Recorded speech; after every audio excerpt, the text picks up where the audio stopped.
In this guide, I'm going to show you how to fix Raid Shadow Legends crashing on PC. This is Aiden from JustBoz, and before we get into this guide, make sure to like the video and subscribe to the channel with all notifications on. It really does help with the channel and it lets us know that you want more content like this, so we greatly appreciate it. If at any point throughout this guide you did have any questions, just ask them down in the comment section below and we can help you out further. I'm going to be doing my best to reply to every single comment down there.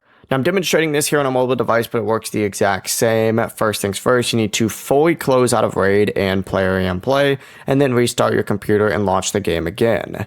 From here, open up Player and Play again and make sure both the launcher and Raid Shadow Legends are fully updated. If the game keeps crashing, go ahead and open up Player and Play settings, go to System Preferences, and use the Reset Cache option and then relaunch the game.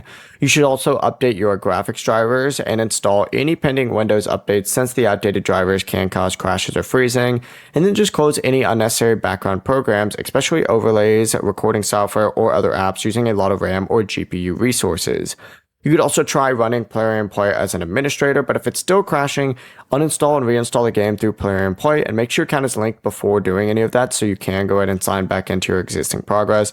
If it's crashing after a new update, make sure you do check Raid's official support channels just in case there's a known PC issue. Before you do leave, make sure to like the video and subscribe to the channel with all notifications on. It really does help with the channel and it lets us know that you want more content like this. We'd greatly appreciate it. And if at any point throughout this guide you did have any questions, just ask them down in the comment section below and we can help you out further. I'm going to be doing my best to reply to every single comment down there. Peace.